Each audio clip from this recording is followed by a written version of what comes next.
Gregory Andrews is a former Australian ambassador to no fewer than 9 African countries. He held senior jobs at the Department of Foreign Affairs in Canberra as well. Is now going on a hunger strike in front of Parliament House. He's a climate alarmist who says he won't eat until the government stops our massive coal and gas exports and more. Stop coal and gas exports. Stop fossil fuel subsidies. Stop chopping down our native forests. Until those demands are met, I'll be here every day at Parliament House and I won't eat anything. He now joins me on day 7 of going without food. Gregory Andrews, you must be very hungry by now. G'day, Andrew. Actually, believe it or not, I'm not hungry. I've never done this before, but after about 3 days, pretty much my gastrointestinal system shut down and I went into starvation mode. So I'm not hungry at all. I'm out the front of Parliament House every day, as you said. You know, the Australian government provides $11 billion a year of fossil fuel subsidies to big companies. That could fund 140,000 teachers or nurses positions or build 22 world-class hospitals. They spend more on fossil fuel subsidies than they do on the army, but climate change is a huge risk to our national security, and they're basically ruining our national security by risking climate change. Sorry, I can't hear you that well. The volume is very good. On global warming schemes, I tell you what, you'd spend 10 times more on the poor. But listen, I want to ask. I mean, the subsidies, of course, I won't go down there because you're talking actually about fuel rebates for offshore use of vehicles mainly. So that's not quite fair. But anyway, my point is this: is it fair or mature to stage this hostage drama featuring yourself, where you say, "Do as I say, or I'll kill myself"? Andrew, by the end of this century, when my children are alive, 3 to 6 billion people won't have a safe place to live on Earth if the emissions keep growing like they are. And the Albanese government isn't listening. You know, I wrote letters to Anthony Albanese and he hasn't even responded. I just want to get back to my central question, please. Because we've all got to, you know, we could have a long argument about this. You've got the Greens Party in Parliament. Okay, let me answer that question. I'll answer your question.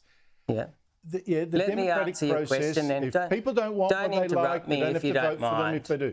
The question is, let me answer it. Do you think it's fair to say, do what I do, I say, or I'll kill myself?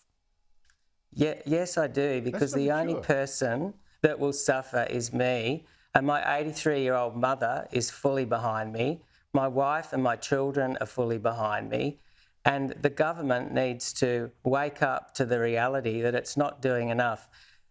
Andrew, I know many listeners and 60% of Australians didn't support The Voice, and I respect that. I respect the decisions Australia made. But I respected Anthony Albanese for having the bravery and courage to push that, even though he knew he'd probably lose it.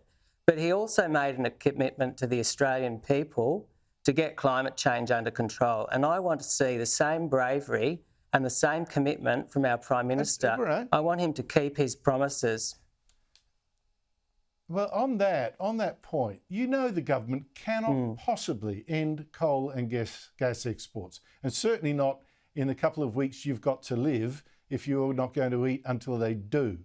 Andrew, if you have a look at what it would devastate the federal budget. Just let me ask the question. Andrew, if you don't mind just being a bit fair to me, I've been on a hunger strike for... No, I am trying to answer your question, but you keep interrupting me, and I'd like you to show me some respect. I've starved myself for 7 weeks, you're interrupting and you're bullying me. We'll have to mute your answers unless you let me ask the question. No, I'm not bullying you. I'm asking a question. I haven't asked it yet. Rude. Until I ask it, you haven't got a question. Actually, at the moment, you're shouting at me. They cannot do what you want. It would devastate the economy. It would devastate the federal budget, and a lot of Australians would suffer. And it cannot happen in the 2 weeks you've got to live if you stop eating. You'll be dead in a couple of weeks. Andrew, so let me answer that question now. You've asked me that question twice, and I have not said that the Australian government needs to phase out fossil fuel exports in the next 2 weeks. What I'm saying is we need a hard and real commitment from the Albanese government to break free from Australia's fossil fuel addiction. And I'm doing that for my children, and I'm doing it for our country. And because I want my kids to grow up on a safe planet. And let me give you an example. My daughter is at Melrose High, a public school here in Canberra that Katie Gallagher attended. And when Katie Gallagher finished at that school, she had a future. But my daughter doesn't have the future that Katie Gallagher has. And Katie Gallagher sits in the Parliament House behind me, and she approves billions of dollars a year in fossil fuel subsidies that are destroying the future of our children, that kind of but destroying Australia's really national security. I'm sorry you feel that way, Andrew. You're freaking your daughter out.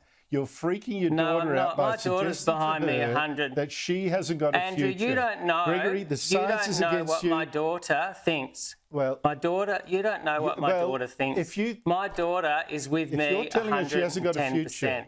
She wants a future. Well, she wants a future, and that's why she backs me for doing this. If you keep going this way, you've got only 2 weeks left to live with this stupid idea that your daughter hasn't got a future. You're betraying her, and you'll be betraying her double if you keep going with this. But we shall see if you do. We'll come back to you in 2 weeks and see what's happening. Look, that's great. Gregory I just wish, I really do wish you had better manners. I wish you had better manners because you're rude. Well, I wish you had more sense, to be honest. I wish you were a better parent. Thank you. Goodbye.